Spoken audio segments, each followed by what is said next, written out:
کیا تراویح کی نماز مسجد میں جماعت کے ساتھ ادا کرنا سنت ہے یا گھر میں انفرادی طور پر ادا کرنا؟ بسم اللہ الرحمن الرحیم۔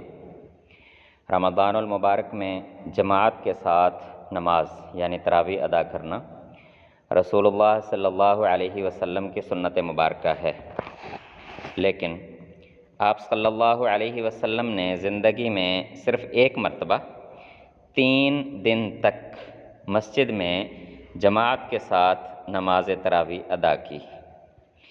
جب آپ صلی اللہ علیہ وسلم نے مسلمانوں کا جوش و جذبہ دیکھا تو اس خدشہ کی وجہ سے کہ مسجد میں جماعت کے ساتھ نماز تراویح ادا کرنا ترک کر دیا کہ کہیں یہ نماز فرض نہ کر دی جائے، جبکہ اہل ایمان نے اس نماز کی اہمیت جان لی۔ اصحاب رسول صلی اللہ علیہ وسلم نے اس نماز کی محبت مسلمانوں میں اس انداز سے منتقل کی کہ صدیاں گزر جانے کے بعد بھی تمام تر فتنوں کے باوجود اس نماز کے شوق کو کم نہیں کیا جا سکا۔ اس حوالے سے ہم 2 احادیث مبارکہ پڑھتے ہیں۔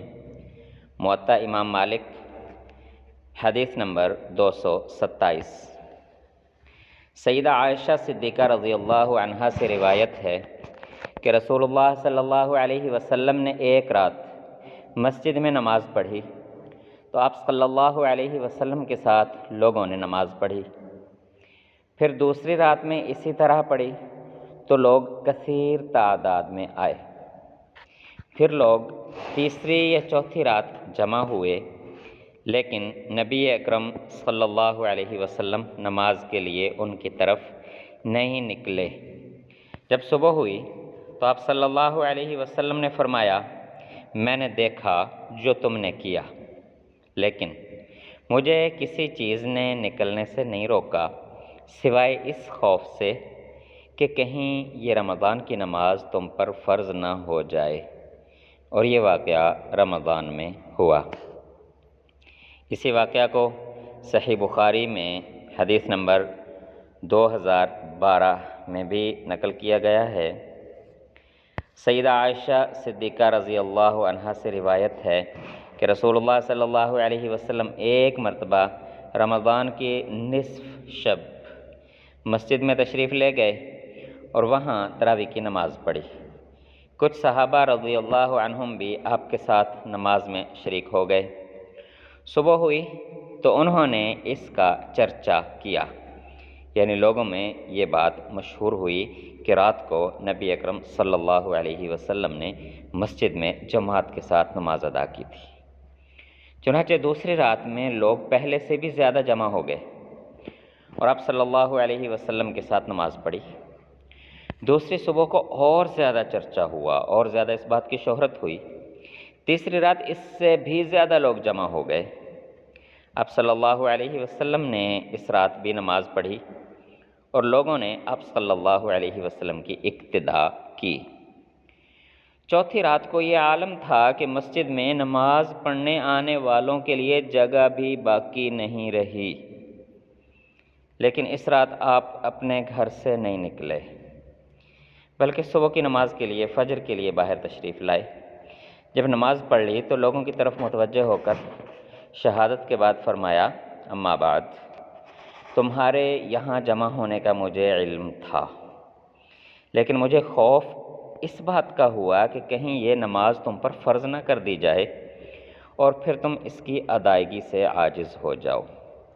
چنانچہ نبی اکرم صلی اللہ علیہ وسلم جب دنیا سے رخصت ہوئے تو تب تک یہی کیفیت قائم رہی۔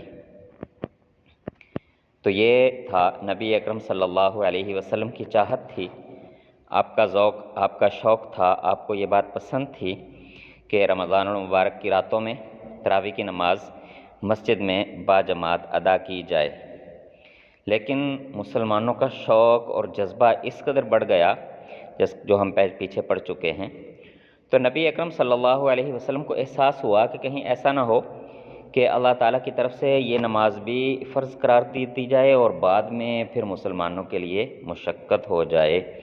تو نبی اکرم صلی اللہ علیہ وسلم نے پھر مسجد میں جماعت کے ساتھ تراویح کی نماز ادا کرنا چھوڑ دیا۔ تو یہاں سے یہ بات واضح ہوئی کہ مسجد میں باقاعدہ جماعت کے ساتھ تراویح کی نماز ادا کرنا یہ نبی اکرم صلی اللہ علیہ وسلم کا پسندیدہ اور محبوب عمل ہے۔ اب چونکہ وہ فرض ہونے والی بات ختم ہو چکی، لہٰذا اسے اب باقاعدہ سنت مؤکدہ ہی سمجھا جائے گا، اسی شوق اور اسی محبت سے ادا کی جائے گی۔ موطا امام مالک حدیث نمبر 228۔ سیدنا ابی ہریرہ رضی اللہ عنہ سے روایت ہے کہ رسول اللہ صلی اللہ علیہ وسلم لوگوں کو قیام رمضان کی ترغیب دیتے تھے، یعنی کہ تراویح کی ترغیب دیتے تھے، لازمی حکم نہیں کرتے تھے۔ آپ صلی اللہ علیہ وسلم نے فرمایا، جس نے ایمان اور احتساب کے ساتھ رمضان میں قیام کیا اس کے گزشتہ گناہ معاف کر دیے جاتے ہیں۔ ابن شہاب رحمہ اللہ نے کہا کہ رسول اللہ صلی اللہ علیہ وسلم کی وفات تک یہی طریقہ رہا، اور حضرت ابو بکر صدیق رضی اللہ تعالیٰ عنہ کی خلافت میں بھی یہی طریقہ رہا، اور شروع سیدنا عمر رضی اللہ تعالیٰ عنہ کی خلافت میں بھی یہی طریقہ رہا۔ لیکن کچھ عرصے بعد پھر سیدنا فاروق اعظم رضی اللہ عنہ نے مسجد میں باقاعدہ ایک جماعت قائم کرنے کا حکم دیا، کیونکہ سیدنا فاروق اعظم رضی اللہ تعالیٰ عنہ اس بات کو جانتے تھے کہ نبی اکرم صلی اللہ علیہ وسلم کی چاہت اور پسند یہی تھی کہ مسجد میں باقاعدہ جماعت کے ساتھ قیام رمضان یعنی کہ تراویح کی نماز ادا کی جائے۔ موطا امام مالک حدیث نمبر 229۔ عبد الرحمن بن عبد القاری رحمۃ اللہ علیہ سے روایت ہے کہ میں سیدنا عمر بن خطاب رضی اللہ عنہ کے ساتھ رمضان کی ایک رات مسجد میں گیا۔ سب لوگ متفرق اور منتشر تھے، کوئی اکیلا نماز پڑھ رہا تھا اور کچھ کسی کے پیچھے کھڑے ہوئے تھے۔ تو یعنی کہ مسجد میں مختلف جماعتیں ہو رہی تھیں، کوئی اکیلا پڑھ رہا تھا، کچھ لوگ الگ الگ چھوٹی چھوٹی جماعتوں کے ساتھ تراویح کی نماز ادا کر رہے تھے۔ اس پر سیدنا عمر رضی اللہ تعالی عنہ نے فرمایا، میرا خیال ہے کہ اگر میں تمام لوگوں کو ایک قاری کے پیچھے جمع کر دوں تو زیادہ اچھا ہوگا۔ چنانچہ سیدنا عمر رضی اللہ تعالی عنہ نے اسی عزم سے ابی بن کعب رضی اللہ عنہ کو ان کا امام بنا دیا۔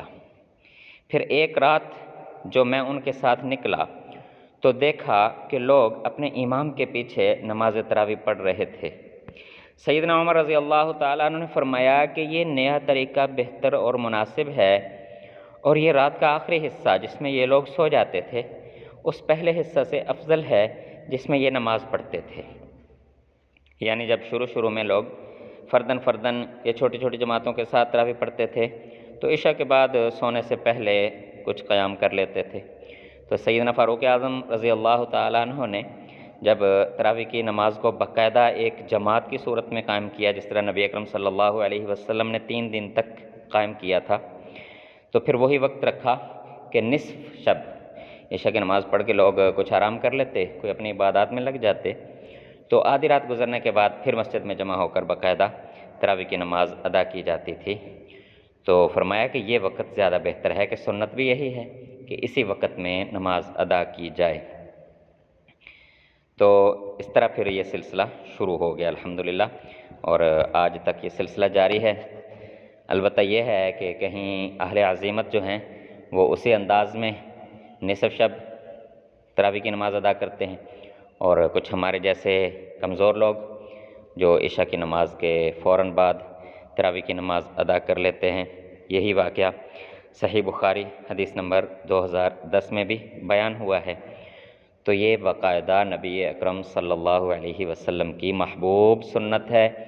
آپ نے بڑے شوق کے ساتھ اس کو شروع کیا تھا، لیکن پھر لوگوں کا جذبہ اور شوق اور جوش کو دیکھ کر اس فکر کی وجہ سے کہ کہیں مسلمانوں پر فرض ہو جائے، پھر بعد میں اگر کوئی لوگ چھوڑیں گے تو گناہ گار ہوں گے، تو اس لیے آپ نے پھر باقاعدہ جماعت کا اہتمام زندگی میں دوبارہ نہیں کیا، لیکن چاہت تو تھی۔ تو اسی چاہت کو دیکھتے ہوئے سیدنا فاروق اعظم رضی اللہ تعالیٰ عنہ نے پھر اپنے دور میں اس سنت کو باقاعدہ طور پر جاری کر دیا۔ تو اس لیے یہ سنت ہی ہے تو اس کے حوالے سے قطعاً کسی بھی مسلمان کو اپنے ذہن میں یہ بات نہیں لانی چاہیے کہ رمضان میں جماعت کے ساتھ نماز ادا کرنا کیا سنت ہے یا نہیں ہے۔ جو لوگ اس حوالے سے کنفیوژن پھیلانے کی کوشش کرتے ہیں، بس ان کے خیالات سے بچیں، ان کے خیالات ان کو مبارک۔ اللہ تعالی ہمیں ایمان و عمل کے ساتھ رمضان المبارک کو قیمتی بنانے، پانے، کمانے کی توفیق عطا فرمائے۔ والسلام، دعاؤں کی درخواست۔